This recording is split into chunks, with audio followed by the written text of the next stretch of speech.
zuerst wird Valery was erzählen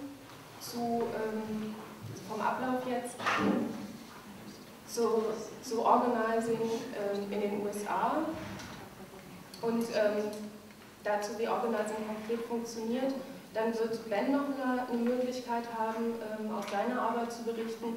Dann wollen wir hier aber wirklich viel Zeit haben zum Diskutieren. Also ich denke so knapp eine Stunde und anschließend haben die beiden nochmal Zeit, auf dem Podium ein Abschlussstatement zu machen. Genau.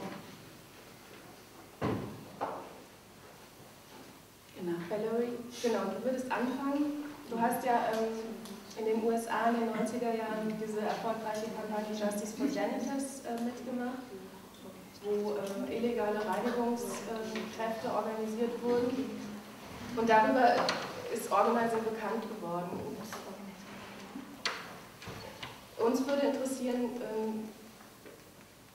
vor welchen Problemen und Herausforderungen die US-amerikanischen Gewerkschaften standen, wie sie darauf gekommen sind, Organizing einzuführen, wie sie sich dadurch auch verändert haben, die Gewerkschaften in den USA. Und dann würden wir natürlich gerne wissen, was ist eigentlich Organizing, wie funktioniert es konkret? Yeah. Okay. So thank you for inviting me, and hello everybody. So I wanted to kind of step back for a minute because although I want to talk about the United States, this actually, after 5 years of working internationally, because I personally started as an organizer, going to people's homes, workers' houses, identifying leaders, forming committees.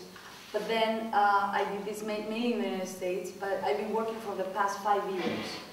In London with the Cleaners Campaign, in Hamburg with Security Campaign in Verdi, in the Netherlands for 2.5 years with cleaning and commerce, retail, like the equivalent of supermarket workers like Lidl, etc., in the Netherlands.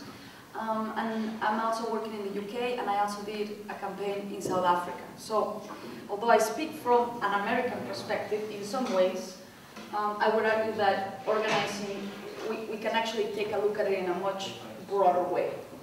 But to start with the United States, so the United States where I would argue there was a height of union power in the 30s in particular, 40s and 50s, very strong unions that were formed mainly out of migrants from Eastern Europe in the East Coast, and where communist, socialist, and anarchist practices actually came with the workers that were migrants. So America actually had a quite radical, powerful labor movement, okay? But through McCarthyism and through a series of extreme attacks, the movement was quite depoliticized and very much kind of co-opted, if you will. One thing that started happening, though, is that the decline of union membership in the United States began to be extremely rapid, and labor started facing a serious crisis. And every union in this world is losing members by the minute. Every union in this world is in a crisis, in a survival mode, because we're not only losing members, but we're losing something called density, which means how many workers in an industry do we have organized. So it's not only the numbers of people, but it's the percentage of the sector that we control. So for example, in sectors that grow, if the union is dying, it's not only that we are decreasing in numbers, but we're decreasing in power. Okay. So in the United States, what we began seeing was precisely this problem.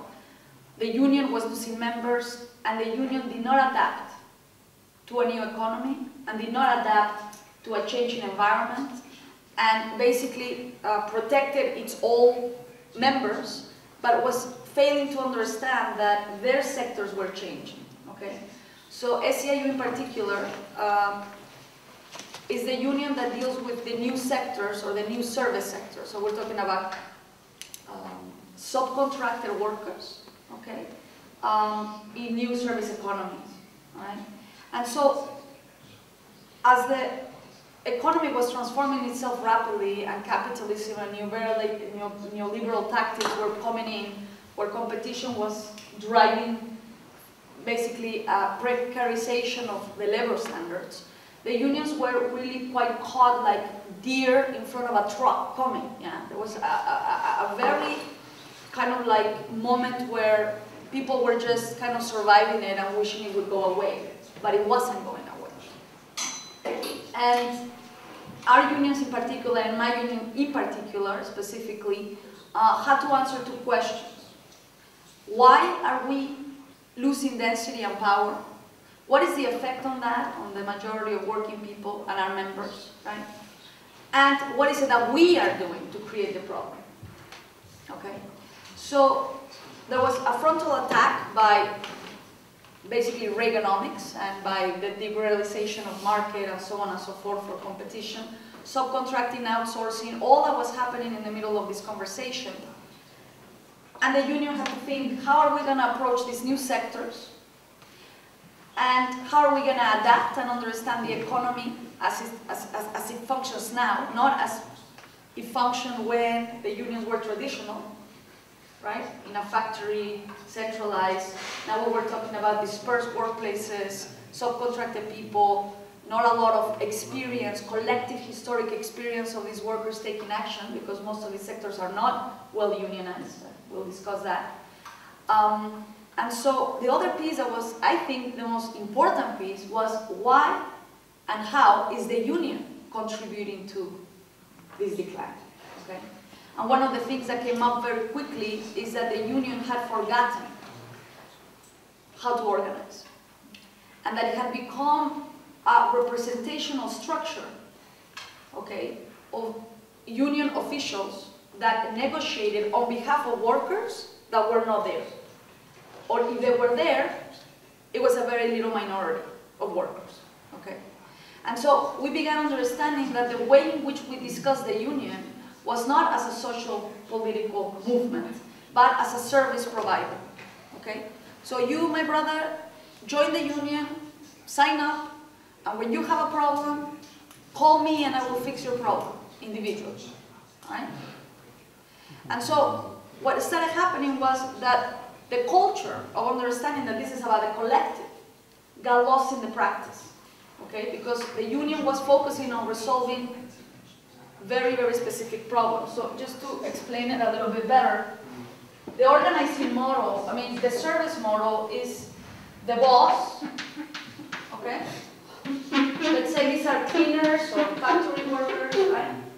And this is the union representative, official representative, union official, works council, I don't care, okay? As the boss is creating different problems, right? As the boss actually manages a situation in which workers are exploited, divided, etc., right? And they're dealing with different types of issues like low wages, unfair treatment at work, workload, I mean, you name it, right? Most of the time, workers in this service model discussion go individually to the union for support. Does that make sense? And so, by doing so, what happens is that, yeah, you might have even a leader in the workplace, right? A shop steward. But his role is the same. Workers go to him or to her, so you fix the problem with the boss. Okay? Now, the problem with this discussion is that, first of all, this person here is accumulating 20 million individual problems to resolve. Okay? This is one problem.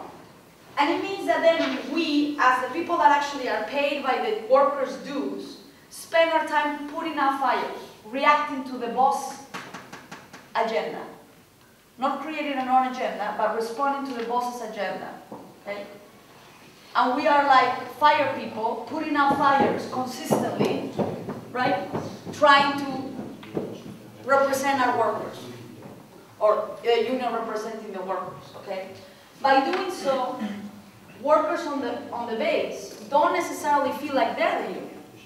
They think of the union as something outside of themselves. And the other problem, which is, I would argue, additionally horrible, is that the boss thinks that the union is something